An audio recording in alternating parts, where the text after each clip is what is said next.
I'm Sarah Wilson, 32, and I thought I had the perfect marriage until our 5th anniversary changed everything. Eichel and I were the couple everyone envied: successful careers, beautiful home, and what I believed was unbreakable love. That night, I walked into what I thought was a surprise celebration, only to be handed divorce papers instead of champagne.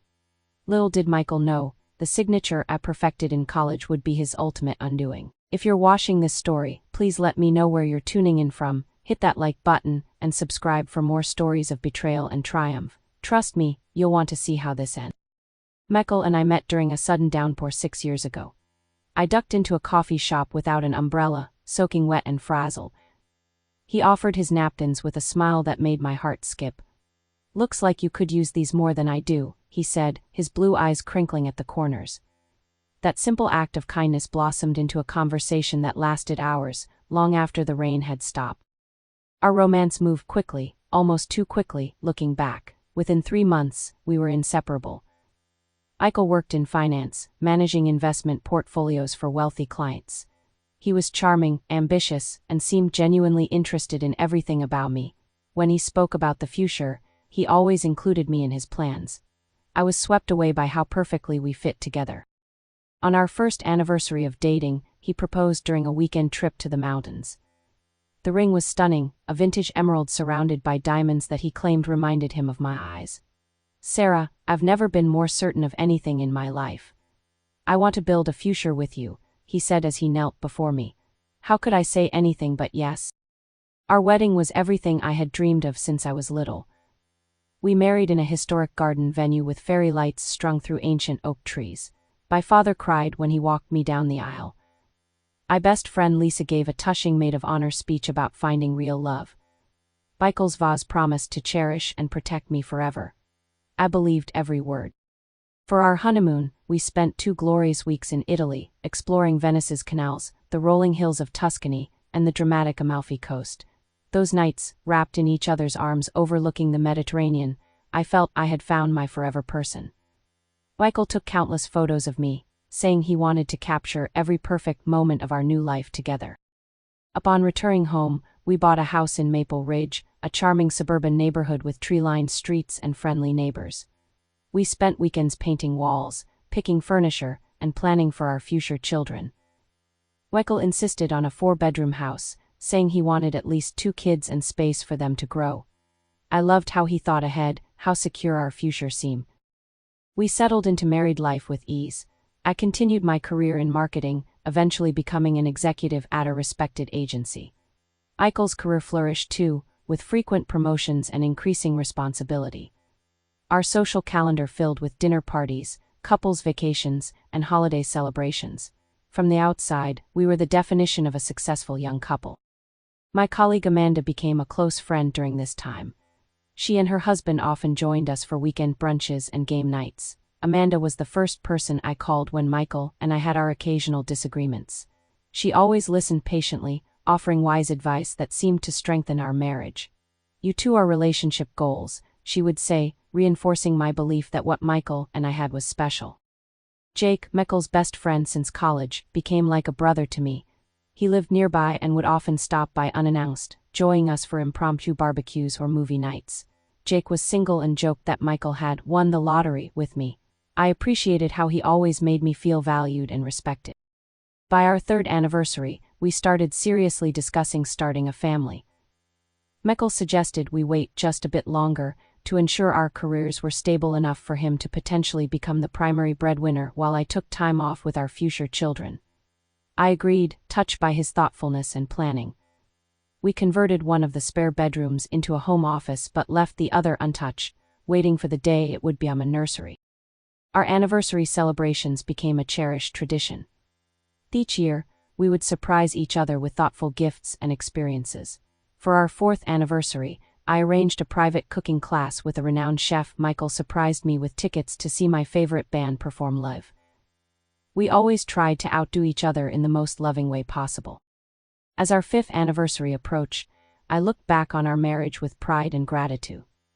We had built a beautiful life together, overcoming the small obstacles that came our way with grace and communication. I had no idea that the foundation I thought was solid was actually built on quicksand, ready to collapse beneath my feet. The changes were subtle at first, so subtle that I questioned my own instincts. About 6 months before our anniversary, Michael started working later than usual. "Big client," he would explain with a tired smile when he came home well past dinner time. I accepted this explanation without question initially. His career was demanding, and success required sacrifice. Then came the business trips that grew more frequent. Chicago one week, Boston the next, then San Francisco. Each time, our nightly phone calls grew shorter. "Just exhausted from meetings," he would say before quickly ending our conversations. I noticed he rarely shared details about these trips anymore. No funny stories about clients or complaints about hotel accommodations like he used to. One evening, while Michael was showering, his phone buzzed repeatedly on our kitchen counter. Without thinking, I glanced over and noticed multiple text notifications from someone named B. Before I could see the content, the screen went dark. When I mentioned the texts casually over dinner, Michael grew unusually defensive. "Just work stuff," he muttered before changing the subject. That same week, I realized he had changed the password on his phone. His laptop soon became off-limits too. Michael had always left it open on the kitchen island, but now it was always closed and tucked away in his briefcase. When I needed to check our joint calendar one morning and reached for it, he practically lunged across the room. "Use your phone, honey. My work stuff is confidential," he explained with an unconvincing smile. The mysterious phone calls began soon after. Michael would step outside onto our back deck or into another room whenever his phone rang with certain calls. I once overheard him laughing, that deep, genuine laugh I loved, before his voice dropped to a whisper when he realized I was nearby. "Just finalizing some details," he said vaguely when I asked who had called. Our intimacy began to wane as well. The passionate kisses goodbye became quick pecks. Date nights were rescheduled, then canceled altogether. When I initiated intimacy, he claimed exhaustion or stress from work. One night, after another rejection, I cried silently in our bathroom, wondering what had changed between us. When I tried to discuss it the next morning, Michael insisted it was just a temporary phase due to work pressure. "Once this quarter ends, things will go back to normal," he promised. The credit card statements became another source of anxiety. Charges appeared from restaurants I didn't recognize on dates when Michael claimed to be working late. There were flower purchases that never made their way to our home and a charge from a high-end jewelry store near his office. When questioned, Michael explained these away as client lunches, gifts for his assistant's birthday, and a watch for his father's upcoming birthday. The explanations seemed plausible individually, but collectively they formed a pattern that gnawed at my subconscious. Despite these warning signs, I kept dismissing my concerns. After all, we had built a life together. We had plans for the future, children, retirement dreams, travel aspirations. I couldn't bring myself to believe that Michael would jeopardize all we had worked for. Instead, I convinced myself that he was simply going through a stressful phase at work, perhaps even planning a surprise for our upcoming anniversary. I confided in Amanda during our weekly lunch. "I think I'm being paranoid," I admitted as we sat in our usual corner booth. "Michael's been distant, and I keep finding these inconsistencies." Amanda reached across the table and squeezed my hand reassuringly. "Sarah, every marriage goes through phases. You're probably just overthinking things because your anniversary is coming up. Michael adores you, everyone can see that." Her confidence in my marriage helped calm my fears, at least temporarily. Despite Amanda's reassurances, I decided to make our 5th anniversary extra special. Perhaps what we needed was a reminder of why we fell in love. I began planning a surprise dinner at home, all of Michael's favorites, from the appetizers to the dessert. I requested time off work to prepare everything perfectly, envisioning how his face would light up when he came home to a candlelit dinner and his favorite music playing softly in the background. While searching for recipe ideas on Michael's laptop, which he had left open for once, an email notification popped up with a hotel booking confirmation. It was for the weekend after our anniversary, at a luxury resort we had once discussed visiting together. My heart leapt. Perhaps Michael was planning a surprise weekend getaway for us. This discovery temporarily silenced the doubts that had been multiplying in my mind. Our anniversary would mark a new beginning, a return to the loving relationship we had built over 5 years. The morning of our anniversary, I woke up early while Michael still slept. I planted a soft kiss on his forehead before slipping out of bed. "Happy anniversary," I whispered, though I'm not sure he heard me. He mumbled something incoherent and rolled over. I chose not to wake him fully, knowing he had a busy day ahead, plus, I wanted time to set my plans in motion. I had taken the day off work weeks ago, telling my boss I wanted to prepare a special celebration. She smiled knowingly and approved my request immediately. 5 years is worth celebrating properly, she said. I couldn't have agreed more. My first stop was the farmer's market that only operated on Friday mornings. I wanted the freshest ingredients for the meal I had planned. I carefully selected plump heirloom tomatoes for the capre salad Michael loved, fresh herbs for the roasted chicken, and ripe seasonal berries for dessert. The elderly woman at the produce stand smiled as I explained it was my anniversary. The secret to a long marriage is good food and honest conversation, she advised, slipping an extra bunch of rosemary into my bag for luck. From there, I visited Michael's favorite bakery for a special loaf of sourdough bread they only made on Fridays. The line stretched around the block, but I didn't mind waiting. I wanted everything to be perfect. While standing in line, I called the wine shop to reserve a bottle of the Barolo we had enjoyed on our honeymoon in Italy. It was extravagant, but worth it for such a special occasion. The gift I had chosen for Michael had required months of planning. He had often mentioned wanting an original vintage print from his favorite photographer, but they were rare and expensive. I had secretly set aside a portion of each paycheck for the past year, finally finding the perfect piece through an art dealer 3 weeks earlier. It had been professionally framed and wrapped, waiting in the trunk of my car for the big reveal. Back home, I spent hours cleaning our house until it sparkled. I arranged fresh flowers in every room, lit his favorite sandalwood candles, and set up a playlist of songs that had marked important moments in our relationship. The dining room table was dressed with our wedding china and crystal glasses that rarely left the cabinet. I wanted to recreate the magic of our early days together. Around 2 o'clock, I began preparing the meal. The chicken would need to roast slowly, and the homemade pasta for the main course required time and attention. As I worked in the kitchen, flour dusting my cheeks, I felt hopeful. Perhaps this evening would help us reconnect, remind us of the foundation we had built together. At 3:30, my phone buzzed with a text from Jake, Michael's best friend. My hands were covered in pasta dough, so I quickly rinsed them to check the message. "Hey Sarah. Michael wanted me to let you know there's been a change of plans for tonight. He's arranged dinner at Vincenzo's at 7. He says to dress up and meet him there. He's got a surprise for you." I stared at the phone, confused. Vincenzo's was the upscale Italian restaurant where we'd had our first official date. It was nearly impossible to get reservations there, especially on short notice. Had Michael been planning this all along? Why wouldn't he tell me directly? I hesitated before responding to Jake.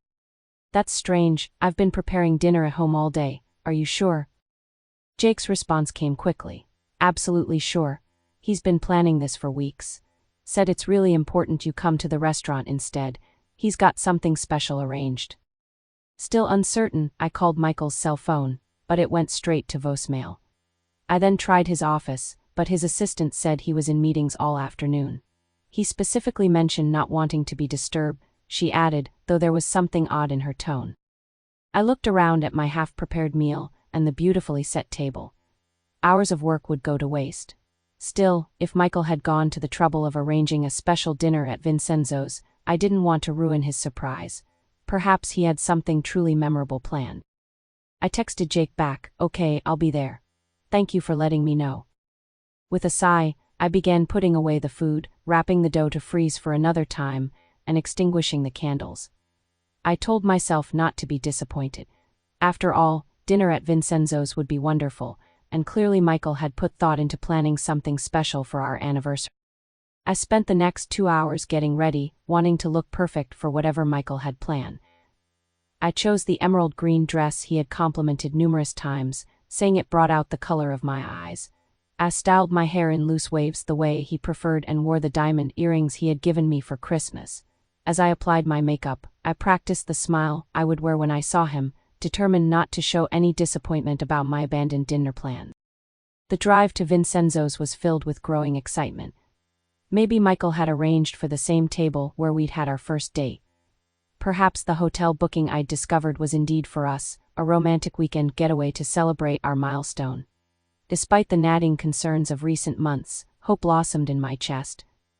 This evening could be the fresh start we needed. As I pulled into the restaurant parking lot, I spotted Michael's car already there. My heart quickened at the thought of seeing him, dressed in his best suit, waiting for me with that smile that still made my knees weak after all these years. I checked my appearance one final time in the rearview mirror, took a deep breath, and stepped out into the cool evening air, ready to celebrate 5 years of what I still believed was a beautiful marriage. Vincenzo's looked exactly as I remembered from our first date: warm amber lighting, white tablecloths, and the intoxicating aroma of authentic Italian cuisine. The maitre d' greeted me with a polite smile. "Mrs. Wilson, your party is waiting in the private dining room. Please follow me." Private dining room. Michael had gone all out. Perhaps he had invited some of our closest friends to celebrate with us. The thought warmed my heart as I followed the maitre d' through the main dining area and down a hallway adorned with black and white photographs of the Italian countryside. When the door to the private room opened, I was met with an unexpected tableau. Michael sat at the head of a small rectangular table, dressed impeccably in his charcoal gray suit. To his right was Jake, looking unusually uncomfortable, eyes darting around the room, avoiding mine. On Michael's left sat Amanda, my supposed friend, whose presence confused me momentarily. Across from Michael, with her back to me, was a woman with sleek blonde hair I didn't recognize. "Surprise," Michael said flatly, without standing to greet me. His voice lacked the enthusiasm the word demanded. No one else spoke. I stood frozen in the doorway, my smile faltering. This didn't feel like an anniversary celebration. The tension in the room was palpable, thick enough to choke on. "Come in, Sarah. Have a seat." Michael gestured to the empty chair opposite Amanda. As I moved toward it, the blonde woman turned, revealing a sharp-featured face with calculating eyes. She wore a professional-looking pantsuit and had a leather portfolio on the table in front of her. Once I was seated, Michael cleared his throat. "Sarah, this is Jessica Patel. She's my attorney." "Attorney?" The word hit me like a physical blow. I looked around the table again, taking in Jake's obvious discomfort, Amanda's composed expression, and the stranger's clinical assessment. "I know this isn't how you expected to spend our anniversary," Michael continued, his voice devoid of emotion. "But I thought it would be symbolic. A clean break on a significant date." "A clean break," I repeated, the words feeling foreign on my tongue. Jessica slid the leather portfolio toward me. Inside was a stack of papers, neatly arranged with yellow tabs indicating where signatures were required. At the top of the first page, in bold letters, "Petition for dissolution of marriage." "What is this?" I asked, though the answer was painfully obvious. "Divorce papers," Michael stated bluntly. "I've been unhappy for a long time, Sarah. We both deserve a fresh start. I want to set us both free." The restaurant suddenly felt too warm, the lighting too bright. I looked at Jake, hoping for some explanation, some indication that this was an elaborate, cruel joke. His eyes were fixed on his water glass. "You brought me to our anniversary dinner to serve me divorce papers." My voice was barely above a whisper. "I thought it would be easier with friends present," Michael explained, gesturing to Jake and Amanda. I turned to Amanda, the woman who had listened to my fears and assured me everything was fine. "You knew about this?" She had the decency to look slightly ashamed. "I've known for a few months." Michael needed someone to confide in. The betrayal cut deeper than I could have imagined.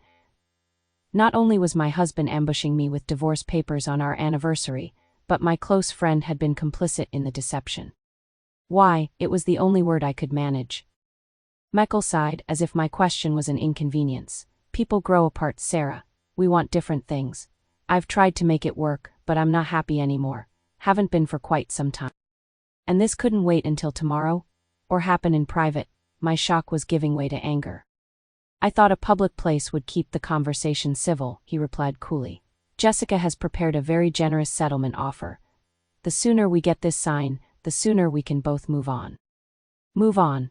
The phrase echoed in my head, 5 years of marriage dismissed so easily. All those promises, the plans, the life we had built together, suddenly worthless. "Who is she?" I asked, my voice steadier than I expected. Michael's expression flickered for just a moment. "Who?" "Don't insult my intelligence on top of everything else. The woman you're leaving me for." Jake shifted uncomfortably in his seat. Amanda suddenly became very interested in her water glass. "That's not relevant to these proceedings," Jessica interjected. I ignored her, keeping my eyes fixed on Michael. I deserve to know. After a moment's hesitation, he conceded, "Her name is Brittany, she works in my office."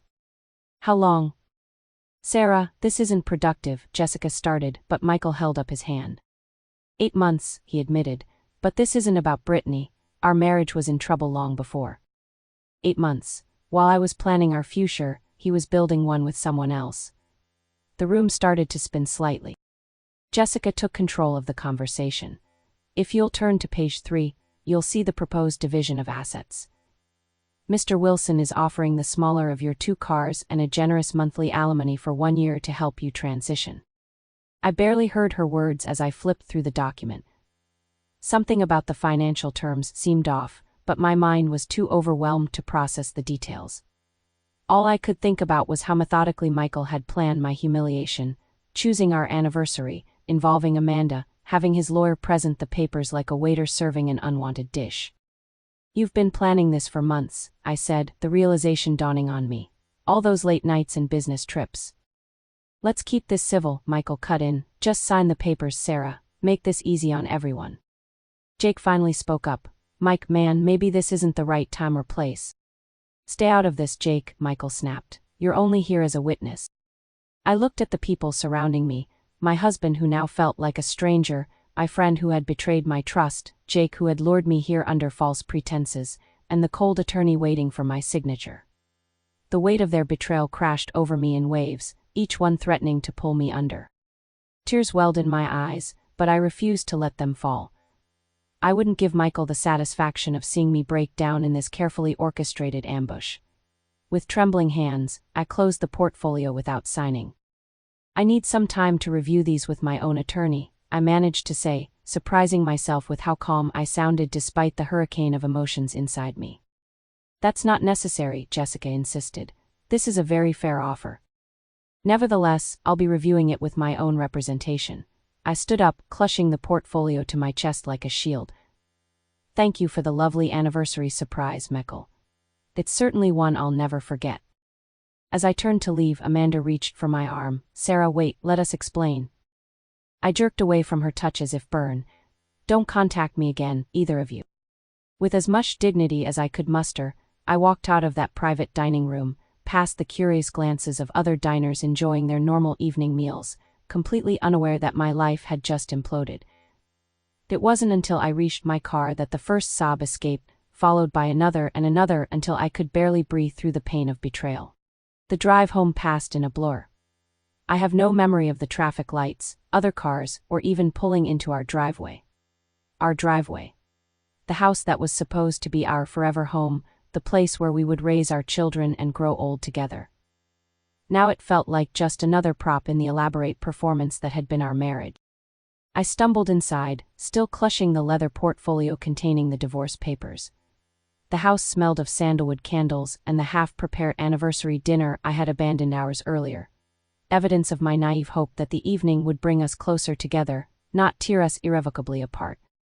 Collapsing onto our living room couch, I finally allowed myself to examine the documents through tear-blurred eyes. Jessica had described the settlement as generous, but as I read through the terms more carefully, a different picture emerged. The financial settlement offered me a fraction of our share assets. Michael would retain ownership of our investment accounts, his entire retirement fund, and apparently, most of the equity in our home. I was being offered the smaller of our 2 cars already paid off and a modest monthly alimony for only 12 months. According to the paperwork, most of our major assets had been classified as Michael's separate property, despite being acquired during our marriage. "This can't be right," I whispered to the empty room. We had always maintained joint accounts. Our investments had been made with both our incomes. How could he claim most of our marital assets as his separate property? I forced myself to focus through the emotional fog. Page after page revealed more discrepancies. There was a reference to a real estate holding I'd never heard of, and another to a limited liability company in Michael's name that owned our vacation property at the lake. But we had purchased that cabin together, with money from both our savings. I remembered signing the closing documents clearly. Something was very wrong here. I pulled out my laptop and began searching for our important financial documents. Most were stored in our home office, but I kept digital copies of major purchases and investments. As I compared these records to the divorce agreement, the discrepancies multiplied. According to my records, I co-owned properties that the divorce documents listed as Michael's separate asset. I needed to see the original documents. Heading to our home office, I unlocked the fireproof safe where we kept our most important papers. Inside, I found folders containing property deeds, investment statements, and insurance policies. As I examined them one by one, my confusion deepened. Many contained signatures that looked like mine, but on documents I had no recollection of signing. One document particularly caught my attention, a quitclaim deed transferring my interest in our lake cabin to Michael's LLC, dated 6 months earlier. The signature looked like mine, but I had never signed such a document. I would have remembered giving away my interest in a property we had lovingly renovated together. I pulled out more papers, finding transfer documents, new account applications, and amended property deeds, all bearing what appeared to be my signature but which I had no memory of signing. Sitting back in the office chair, I tried to make sense of it all. Had I signed these documents without reading them? Had Michael slipped them into regular household paperwork for my signature? No, even in my distress, I knew I would never have signed away valuable assets without noticing. That's when it hit me, the signatures looked like mine, but there were subtle differences. The distinctive way I crossed my T's and the unique flourish I added to my S weren't quite right. Someone had attempted to forge my signature, and they'd done a passable job to the untrained eye. My signature style was something I had developed in college and refined over the years. It contained small personalized elements that most people wouldn't notice but were consistently present in my authentic signature. Looking more closely at these suspicious documents, I could see the attempts to mimic my style, but the forgeries lacked the natural flow and certain distinctive elements of my actual signature. With growing alarm, I began photographing all the suspicious documents, particularly the signatures. Then I pulled out documents I knew contained my authentic signature for comparison: birthday cards to friends, our wedding guest book, work contracts from my personal files. The differences became clearer the more I compared them. Next, I checked our joint banking records. To my horror, I discovered substantial transfers from our joint accounts to accounts I didn't recognize, all within the past year. Several transfers cited investment opportunities or property maintenance as their purpose. The total amount diverted was staggering, nearly $200,000. I was beginning to understand what had happened. Michael hadn't just been planning to divorce me. He had been systematically transferring our joint assets into his own name for months, possibly longer. He had been building a financial safety net for himself while preparing to leave me with as little as possible. The hotel confirmation email I had discovered wasn't for a romantic getaway to celebrate our anniversary. Now I wondered if it was for a trip with Brittany, possibly to celebrate their new life together after finalizing our divorce. How blind I had been. But Michael had made one critical mistake. He had forged my signature without understanding that my unique signature style couldn't be perfectly replicated. The signature I had developed years ago as a young woman asserting her identity had now become my protection against fraud.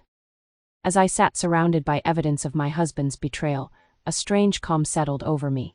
The shock and hurt were still there, but now they were joined by something else: resolve. Michael thought he had orchestrated the perfect exit strategy, but his attention to detail had failed him in one crucial aspect. I gathered the most damning evidence into a separate folder, then secured both the originals and my digital copies. Tomorrow would begin a new chapter in this story, one where I would no longer be the unsuspecting victim. Michael had underestimated me in the worst possible way, and now he would learn exactly what that mistake would cost him. By the time Michael returned home that night, I was gone. I had packed an overnight bag and checked into a hotel across town, needing space to think clearly without the constant reminders of our shared life. I left no note, answered no calls. Let him wonder where I was for a change. In my hotel room, I created a plan of action. First on my list was calling Lisa Nguyen, not just my friend, but also a respected forensic accountant. We had maintained our friendship from college despite Michael's subtle attempts to distance me from my pre-marriage social circle. Now I was grateful for that persistence. I need your professional help, not just friendly advice, I told her after explaining the situation. I think Michael has been committing financial fraud, and I need to prove it. Lisa's response was immediate and resolute. Send me everything you have, I'll clear my schedule tomorrow. The next morning, before Michael would return to the house for his workday clothes, I slipped back in and headed straight to his home office. I knew exactly what I was looking for now. Over the past year, Michael had become protective of certain files, keeping them in a locked drawer in his desk.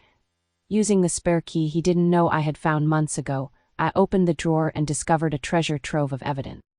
Inside were original documents showing property transfers, account statements for offshore holdings, and communications with financial advisors about asset protection strategies in anticipation of divorce. Most damning was a notebook containing practice sheets of my signature. Page after page showed attempts to perfect the forgery, with notes about the specific elements of my handwriting style. I photographed everything meticulously, then returned the documents exactly as I had found them. Michael needed to believe his plan was still working. I took only what I knew wouldn't be missed, duplicate statements and a few pages from the signature practice book. Next, I contacted Taylor Johnson, reputedly the most aggressive divorce attorney in the city. Her office scheduled me for an emergency consultation that afternoon. Bring everything you found, the receptionist instructed. Miss Johnson will want to see all of it. Taylor turned out to be a formidable woman in her 50s with sharp eyes that missed nothing. She reviewed my evidence with growing interest, occasionally making notes and asking pointed questions. This is textbook financial fraud, she concluded after reviewing the materials. And the forged signatures elevate this beyond a simple divorce case. Your husband hasn't just been planning to divorce you. He's been committing criminal acts. What should we do? I asked. First, we don't file a response to his divorce petition immediately. That would tip our hand. Instead, we build our case meticulously. I'll engage a handwriting expert to verify the forgeries. Meanwhile, your friend Lisa should continue tracing the money. We need to identify all the hidden assets. Over the next 3 weeks, I lived a double life. To Michael, I was the devastated wife contemplating his generous divorce offer. I returned home but slept in the guest room, barely speaking to him. He interpreted my silence as defeat, which suited my purposes perfectly. Behind the scenes, my team was building an ironclad case. Lisa uncovered 3 offshore accounts in the Cayman Islands, established 18 months earlier and funded with money from our joint accounts. The handwriting expert confirmed without doubt that the signatures on multiple documents were forgeries. Taylor documented each piece of evidence meticulously, building a case that went far beyond divorce into potential criminal territory. Jake contacted me during this time, clearly troubled by his role in Michael's scheme. I didn't know about the financial stuff, Sarah. I swear. He just said he was unhappy and wanted out of the marriage. I wasn't ready to forgive Jake, but I recognized the value of having an insider. Did Michael ever mention Brittany before the divorce dinner? Jake hesitated before answering. They've been together almost a year. He told me it started as just a fling, but then got serious. He's planning to move to Boston with her. She got a job offer there, and he's arranged a transfer within his company. Boston. That explained some of the paperwork I'd found regarding property inquiries there. Michael was planning an entirely new life, one that apparently had been in the works for quite some time. 4 weeks after the surprise divorce party, Taylor felt we were ready to make our move. We've documented forged signatures on 17 different documents. The offshore accounts contain nearly $500,000. Your husband has been very busy covering his tracks, but not quite carefully enough. What's our next step? I asked. We request a formal meeting with Michael and his attorney. We present our evidence and our terms. If he's smart, he'll agree to our settlement proposal rather than face potential criminal charges. Taylor drafted a settlement agreement that was the polar opposite of Michael's initial offer. I would retain the house and receive half of all assets, including those he had hidden. Additionally, I would receive substantial alimony for 5 years, not the single year he had offered. Most importantly, the agreement included a confidentiality clause that would prevent me from reporting his financial fraud to authorities, if he agreed to our terms. Is the confidentiality clause really necessary? I asked, uncomfortable with the idea of Michael escaping legal consequences. It's our strongest leverage, Taylor explained. Right now, he doesn't know what evidence we have. The threat of criminal prosecution will be more persuasive than any argument about fairness or moral obligation. Besides, you can always decide later whether to report the fraud regardless of the agreement. The choice will be yours. With our strategy in place, Taylor contacted Jessica Patel to arrange a meeting. My client has reviewed the proposed settlement agreement and has some concerns she'd like to discuss in person, Taylor's message stated neutrally, giving no hint of the bombshell we were preparing to drop. The meeting was scheduled for the following Monday at Taylor's office. As the day approached, I fluctuated between anxiety and a strange sense of empowerment. The man who thought he had orchestrated the perfect exit was about to discover just how drastically the tables had turned. On the morning of the meeting, I dressed carefully in a professional black suit that conveyed both strength and seriousness. Taylor reviewed our strategy one final time before Michael and Jessica. "Let me do most of the talking," she advised. "Your presence alone will make an impact, especially once we reveal what we know.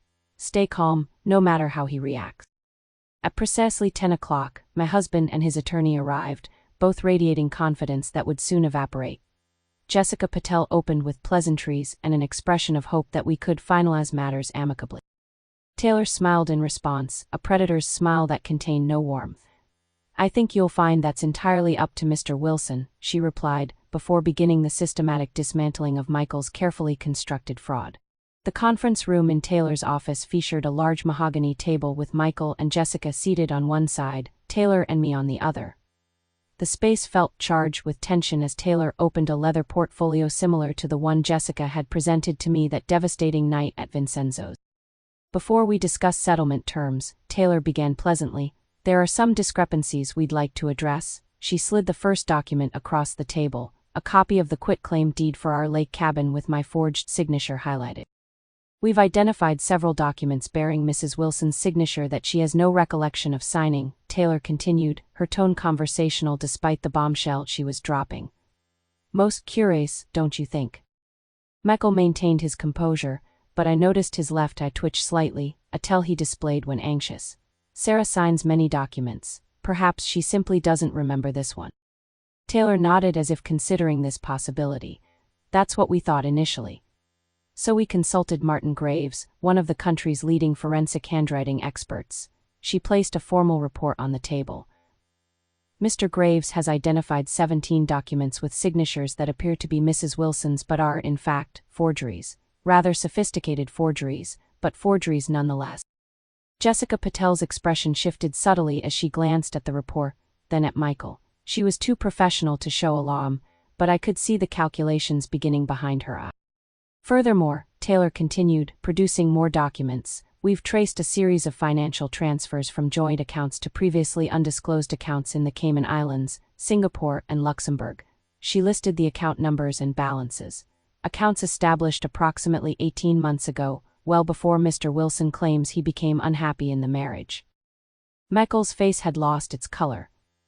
The confident man who had served me divorce papers on our anniversary was being replaced by someone who realized his carefully constructed plan was unraveling.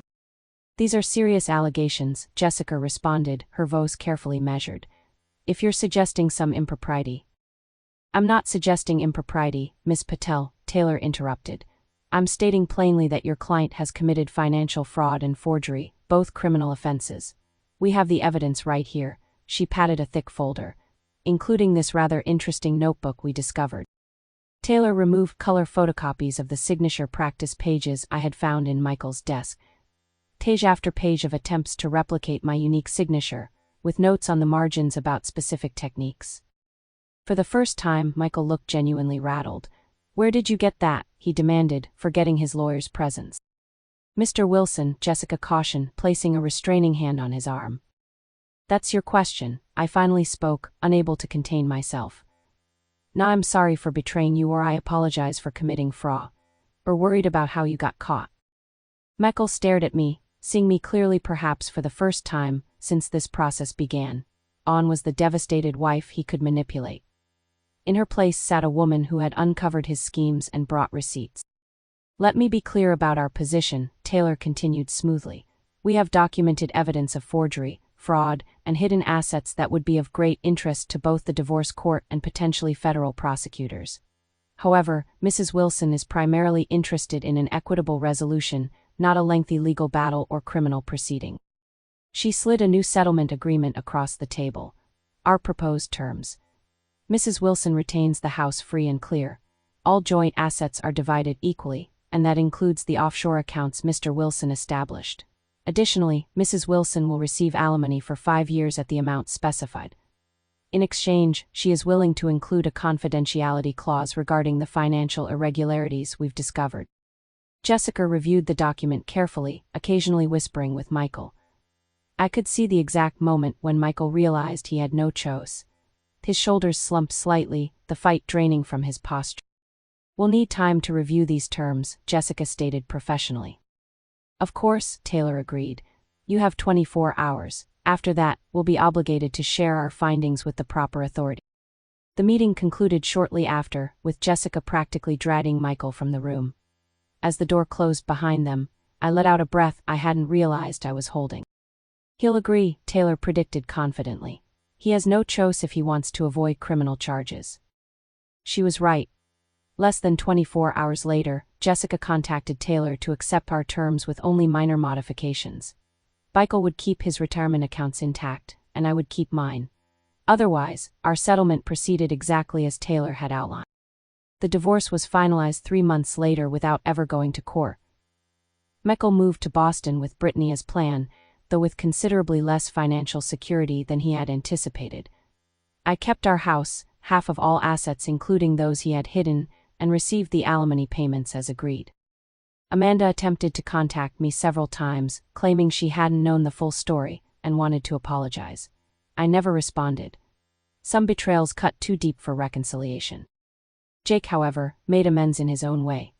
He provided additional information about Michael's plans that helped us locate all the hidden assets.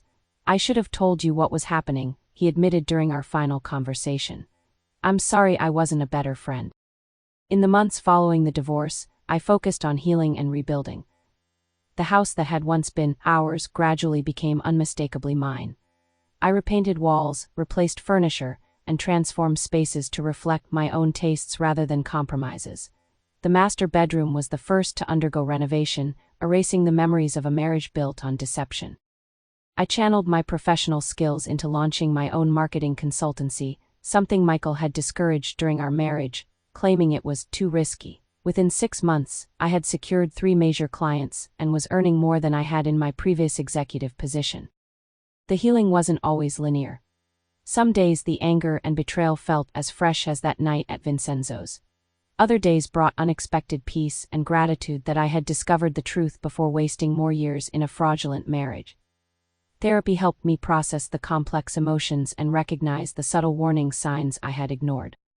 1 year after our divorce was finalized, I received a text from an unknown number. I should have been smarter about your signature. Lesson learned. Michael, apparently still missing the point entirely. I didn't respond, but I did smile at the irony. The personal touch I had added to my signature years ago as a young woman asserting her identity had ultimately been my protection against his fraud.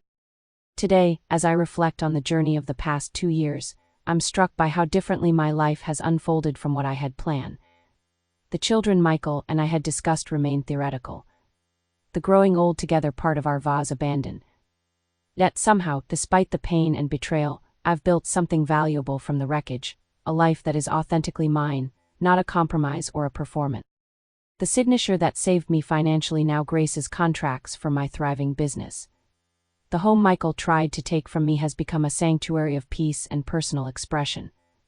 The future I once feared facing alone now stretches before me with possibilities I never considered when mapping out our life together. If there's a lesson in my story, perhaps it's this: the smallest details of who we are, like the unique way I sign my name, can sometimes be our greatest protection. Trust your instincts when something feels wrong, document everything, and never underestimate your own resilience when faced with betrayal. I sometimes wonder if Michael ever realizes what he truly lost, not just the assets he tried to hide, but the partner who had loved him completely and built a life around his happiness. That's a signature of character that can't be forged, no matter how much practice one puts into the attempt. Have you ever discovered that something you thought was insignificant about yourself actually protected you in an unexpected way?